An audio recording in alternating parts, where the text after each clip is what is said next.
Bem-vindo a você que clicou nesse vídeo, bem-vindo ao nosso canal Central Filosófica. Nesse vídeo hoje vamos falar de dialética.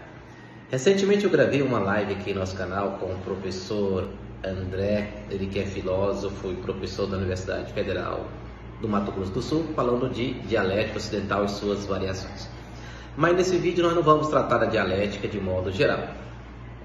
A nossa abordagem sobre a dialética vai ser em Marx. A dialética em Marx. Como é que Karl Marx aborda a questão da dialética.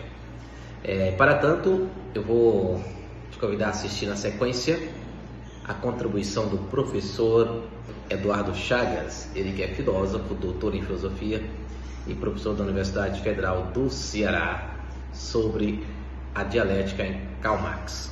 Confira aí o que o professor disse.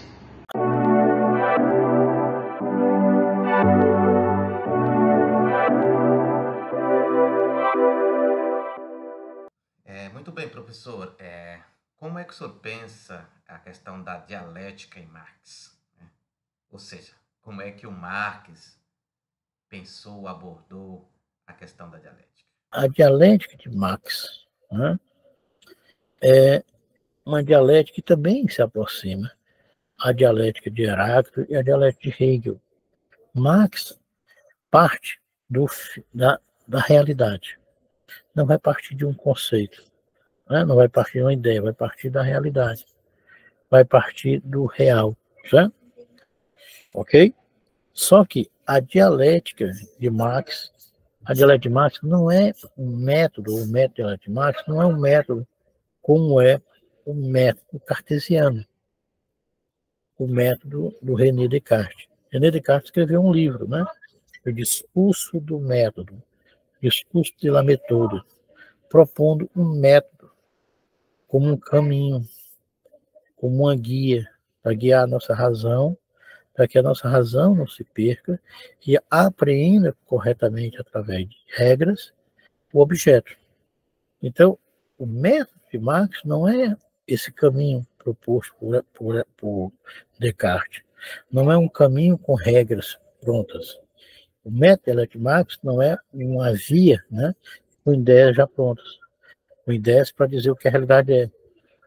Como se a realidade fosse morta, vazia, sem sentido. E tratava-se, né, trata-se apenas de adequar a realidade a essas ideias. Então, o método dialético de Marx não é um método como um caminho que tem ideias prontas. E o sujeito vai aprender essas ideias, compreender essas ideias, e uma vez tendo essas ideias, adequar a realidade a essas ideias. Logo eu vou dizer o que a realidade é. Ora, compreender assim é achar que a realidade não tem sentido, que a realidade é vazia, que a ideia, né, é verdadeira. Ou também dos idealistas, que quer dizer alguma coisa, quer dizer o que é o homem, eu tenho uma ideia do homem. Eu quero dizer o que é a verdade, eu tenho uma ideia da verdade. Eu quero dizer o que é a justiça, eu tenho uma ideia da justiça. A ideia como a essência das coisas. E as coisas como se fossem caóticas, confusas, né? Não tivesse nenhuma essência. Então, o método de Marx não é esse caminho com ideias prontas. Não é uma via com regras próprias para a razão seguir e chegar à verdade acerca do objeto. Porque isso esvazia a realidade, como se a realidade não tivesse nenhum conteúdo. É como se o objeto não tivesse conteúdo. Todo o conteúdo viesse da ideia externa, exterior à realidade. Então, o método de Marx não é esse. Né? O método de Marx é um método, que eu chamo método dialético de Marx, é um método de investigação e de exposição. Ou seja, eu não posso expor sem antes pesquisar. Eu não posso apresentar sem antes, né, investiguei. Muitas pessoas que são jovens, eles falam muito sem ter pesquisado, não é verdade? Sabe de tudo, de A a Z, né? Se conversar, dialogar, a pessoa sabe. Não, eu não posso falar daquilo que eu não pesquisei. Eu não posso falar, apresentar, expor, se eu não investiguei. Então, o método de Marx é o método da investigação. A investigação vem primeiro. A pesquisa vem primeiro. Depois a apresentação, a exposição. Então, se eu pesquisei, a minha exposição não é arbitrária. Se eu pesquisei, eu investiguei, a minha exposição não é um capricho meu. Foi a pesquisa que me permitiu falar assim, dessa forma. E como é que é o método de pesquisa de Marx? Partir da realidade, partir do real. Marx parte do real, parte da realidade. Veja onde foi de Hegel, não parte da ideia, né? Para chegar à realidade. Eu parto da realidade, Marx. Eu parto do real, método de pesquisa, método de investigação. Bem, professor, o senhor afirma que o método de Marx, ele parte do real, né? Não é um método como o método cartesiano, né? Onde se descobre ali um conjunto de regras, que essas regras servirão de ferramentas para o pensamento operar corretamente. Não, o Marx parte do real, da realidade material. Essa realidade, ela é anterior ao sujeito ou ela é criada pelo sujeito, moldada pelo sujeito? Ela é historicizada. Só que o real não está dado. O real não se apresenta já organizado, já ordenado, já concatenado, né? A pessoa basta ouvir as coisas e já sei o que é. Não, você pode achar que sabe. As coisas não se apresentam assim, né? De forma dada, imediatamente. As coisas são confusas, são caóticas, né? As coisas também são colocadas de uma forma para nos ludibriar, nos enganar, né? Então, Marx, eu parto da realidade, mas ela não está dada, ela não está clara, né? Ela não está organizada. Então, o método de Marx trata-se de partir da realidade e das partículas, das partes, das mediações, lá do Hegel, né? Das mediações que têm que ser contextualizadas, né? Trabalhar essas partes do objeto, trabalhar essas partículas do objeto, contextualizá-lo, para que eu possa sistematizar, organizar, né? Ordenar o objeto e expô-lo a partir do conceito, a partir da ideia. Então, o método a partir da realidade significa o método da construção do objeto, melhor dizendo, da reconstrução do objeto a partir do objeto. Não se trata de construir uma ideia e construir o objeto a partir dessa ideia. Não, eu estou reconstruindo, quer dizer, algo está aí, né? Eu estou reconstruindo o objeto a partir de partículas, de partes, de determinações que estão no próprio objeto. A partir daí eu tenho uma ideia. A ideia, o conceito não veio primeiro, né? O pessoal quer ter ideias. Aí o pessoal pensa que o Rousseau, né? Rousseau, quando teve uma ideia, participou do concurso, né? Quando ele viu, né? Se a ciência contribuiu ou não para o desenvolvimento da humanidade, o Rousseau caiu numa árvore, né? Começou a ter ideias. Os alunos meus pensam que o professor vai ficar debaixo de uma árvore e vou ter ideias igual o Rousseau. Não vai. Ideia não é assim, né? Ideias é a posteriori. É depois de você ter investigado a realidade, ter lido bastante sobre ela, né? Você começa a ter sacações, começa a ter ideias, começa a ter elaborações, mas isso veio o quê? De partículas, né? De determinações, de conteúdos, de uma dada realidade que você investigou, que você mergulhou nessa realidade. Aí você pode o quê? Arrumá-la, organizá-la, né? Certo? Porque ela está desarrumada, está confusa, está caótica. E aí apreendê-la e expressá-la conceitualmente, logo dominá-la. Certo? Esse é o método dialético de Marx. Né? Professor, desculpa a interrupção.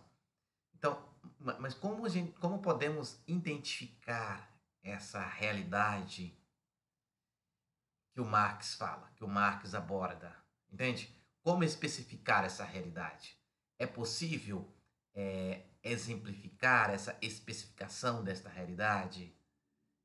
Como podemos exemplificá-la? Como podemos ilustrá-la, essa realidade específica que o senhor está falando? Essa realidade que Marx parte, por exemplo, na sociedade moderna, Marx parte da realidade. Mas a realidade não em geral, ou parte do objeto não em geral, ou do real não em geral, mas uma realidade específica. No caso aqui, a parte da sociedade, a sociedade específica, a sociedade determinada. Se é específica, ou se o objeto é específico, Se o real é específico, significa que tem conteúdo, né?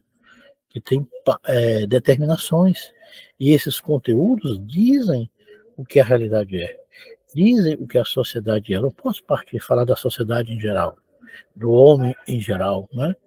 De um dado objeto em geral. Não, é um objeto específico, que está no dado contexto, que tem uma historicidade. Logo, esse objeto é mutável, ele é histórico, ele é transitável. Então, Marx, olha, eu parto da realidade, eu parto da sociedade, mas não da sociedade em geral, da sociedade específica, que tem um conteúdo específico. E é um todo, é uma totalidade. Tem um conteúdo específico como? É a sociedade específica, a sociedade burguesa, né? A sociedade moderna. É um tipo de sociedade. Logo, o conteúdo dessa sociedade tem que ser o quê? Explícito. Né? Se você fala, por exemplo, conversa, né, com algum filósofo de uma tradição não dialética, ou de uma tradição não marxista, ou marxiana, ele fala da realidade geral. Não, é um tipo de realidade. É uma realidade específica. Você tem que dar nome a essa realidade. É uma realidade capitalista. É uma realidade burguesa. Então, essa realidade tem conteúdo. Esse conteúdo pertence à realidade, esse conteúdo não pode ser o quê? Né? Coberto. Ele tem que ser exposto. Ele tem que ser explicitado. E essa realidade, que é particular, que é específica, que tem um conteúdo específico, tem um todo. E as suas partes não estão separadas. As partes, né, desse todo não estão separadas. Essas partes não estão segregadas. Essas partes são partes constitutivas desse todo. Então, mas eu parto da realidade. A realidade ela é específica, né? Ela é determinada, tem um conteúdo próprio nela. Essa realidade é um todo e essa realidade tem uma base para baixo, que é a produção, que é a economia, né?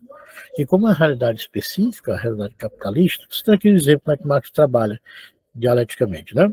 Parte da realidade, parte do ser. Eu não parto do conceito do que é homem para dizer o que é homem.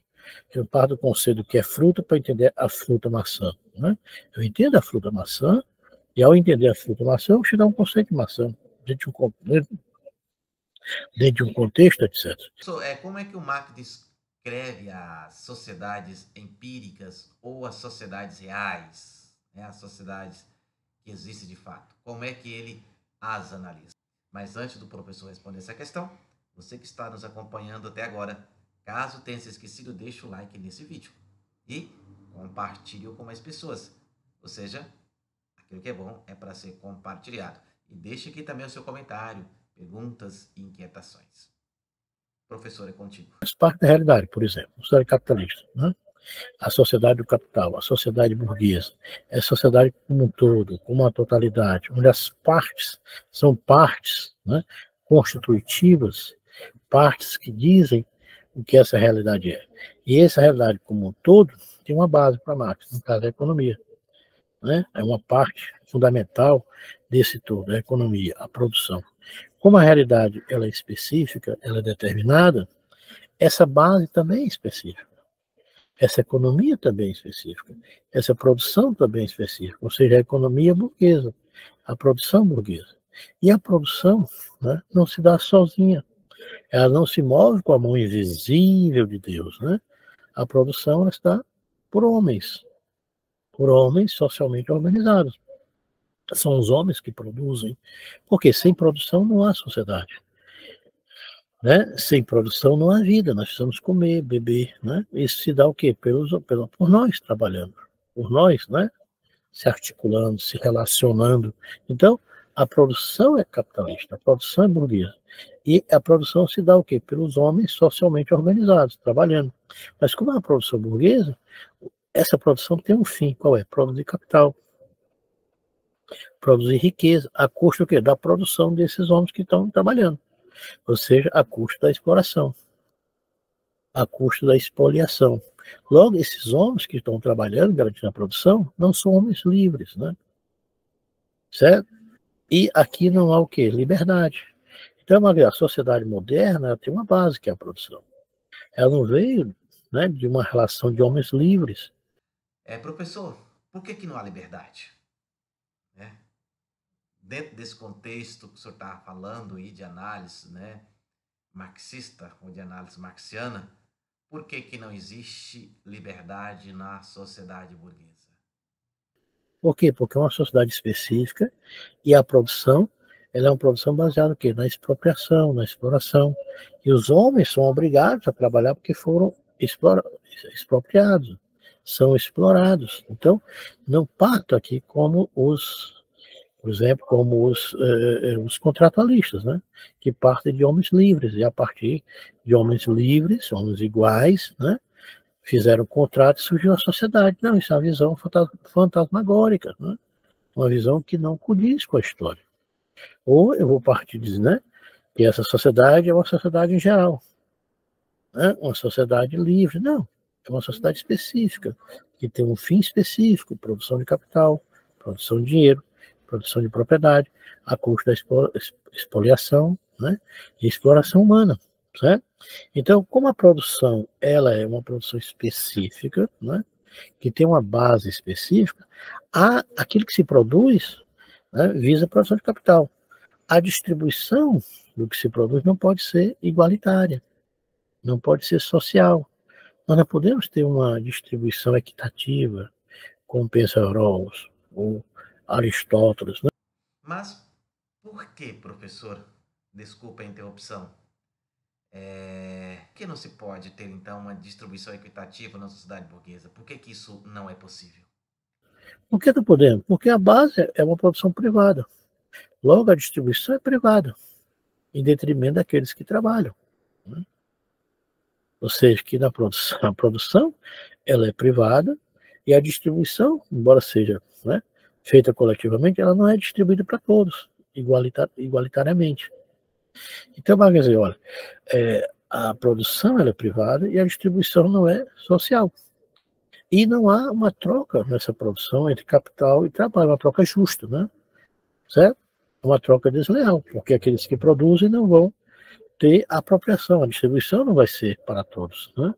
É uma troca não justa, é uma troca não equivalente entre capital e trabalho. Logo, essa sociedade é uma sociedade baseada numa troca injusta, né?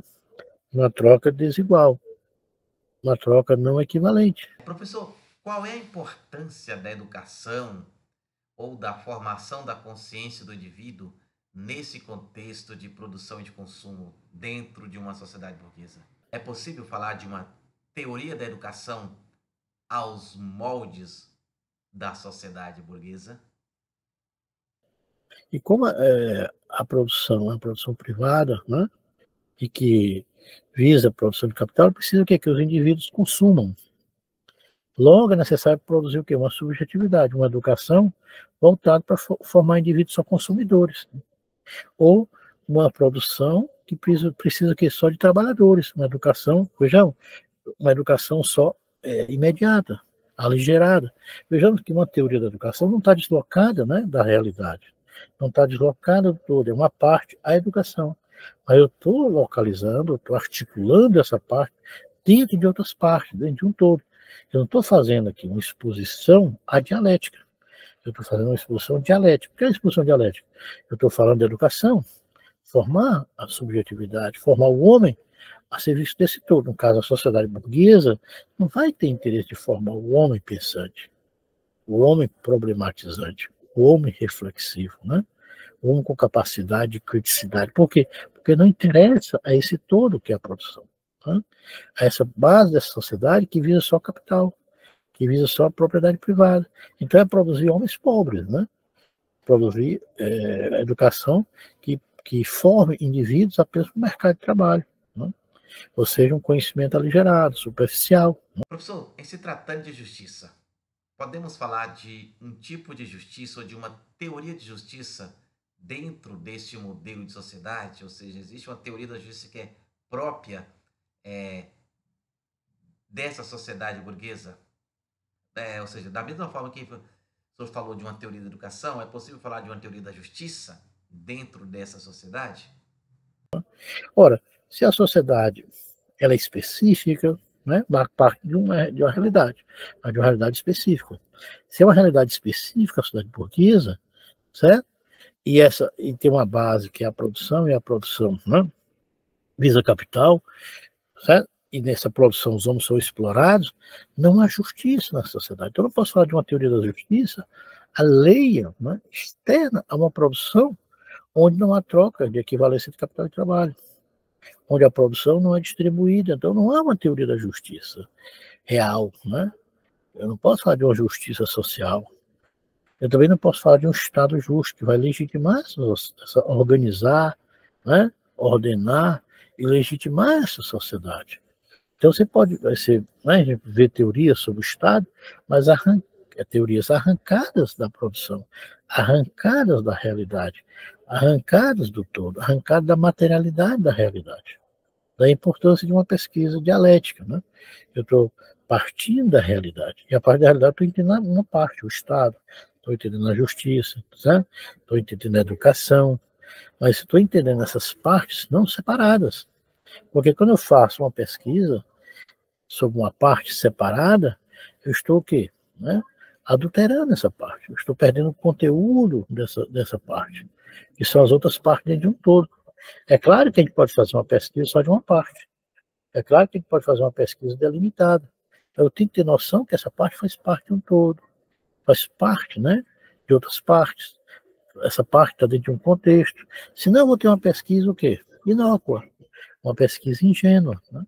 A pessoa faz uma pesquisa sobre a paz, mas deslocada da produção que é violenta, que explora, né? Vou fazer uma teoria do Estado arrancado da produção, um Estado independente, um Estado democrático, um Estado universal. Vou falar uma teoria da justiça equitativa, igualitária, né? Arrancada da materialidade. Então são pesquisas inócuas, pesquisas ingênuas, né? Pesquisas que não me dão condição de apreender, na verdade, o próprio objeto da pesquisa. Seja sobre a justiça, seja sobre a democracia, seja sobre o Estado, seja sobre a própria sociedade, ou do próprio indivíduo, que o indivíduo é um indivíduo livre, né? Que o indivíduo não é livre. O indivíduo é independente. O indivíduo está dentro, né, de uma produção. Os indivíduos são explorados, são expropriados. Os indivíduos precisam comer, beber, então tem que submeter-se, né, às relações de trabalho. São obrigados a trabalhar, e ao trabalhar, né, ao submeter ao trabalho, seu corpo cansa. Seu corpo, né, fica deteriorado, como também sua cabeça. Sua mente compromete a sua formação, compromete a sua espiritualidade. Tá? Então, a dialética de Marx, né, é uma dialética que parte do real. Mas esse real tem que ser o quê? Contextualizado. Esse real tem que ser visto na sua especificidade. Esse real tem que ser visto dentro de um todo. Tem que ser visto suas partes, para que eu possa apreendê-lo, ver o que está por trás desse objeto e expô-lo criticamente, né? A nível do conceito. Senão eu tenho uma compreensão limitada, imediata, né? E não crítica. E vou ter uma intervenção também equivocada no real. Né? Professor, como o senhor aludiu lá no início da sua fala, então existe uma relação entre a dialética heraclitiana, ou a dialética de Heráclito, e a dialética hegeliana e a dialética de Marx? Poder-se dizer que há um diálogo aqui, né, frutífero, entre a dialética heraclitiana, de Heráclito, no século V, século IV a.C., com a dialética, né, do movimento posto pela oposição, próprio Heráclito, com a dialética do conceito do Hegel, só que é um dedo conceito, né, mas não de oposição externa, mas da contradição, para uma dialética que tem movimento, contradição, mas a partir do real, em Marx. Né? O real, ele é histórico, ele tem conteúdo, ele tem determinações, mas isso precisa ser arrumado, precisa ser, né, sistematizado. Isso é feito por quem? Pelo sujeito, mas não o sujeito externo à realidade. Não o sujeito que vai ter ideias próprias, né, certo? De forma aleatória, indiferente à realidade. Não. O sujeito tem que mergulhar no objeto, escavacar o objeto, apreender, contextualizar o objeto. Sempre eu digo, o método dialético é um método de escavacar, né? Como fosse uma obturação, né, de um dente. Você vai lá na raiz para apreender e ver o que está por dentro do dente, né? Ver o que está por dentro do objeto e apreendê-lo. E dizer o que acontece no interior das coisas, o que acontece acerca do objeto, né? Explicá-lo, apreendê-lo, dominá-lo e transformá-lo. Essa conversa não encerra aqui. Confira a sequência dessa conversa, onde o professor seguirá falando de alguns pontos que foram abordados nessa conversa. A questão do Heráclito, a diversidade. O professor seguirá falando da diversidade, da identidade a partir de Heráclito e também da dialética. Não perca a sequência desta conversa. Você pode clicar no card que está subindo no cantinho superior da sua tela, pelo link da sequência dessa fala, aqui na parte dos comentários. Se você se esqueceu, deixe o seu like nesse vídeo, compartilhe-o com mais pessoas, pois aquilo que é bom para ser compartilhado. Se está aqui pela primeira vez, conheça o nosso canal.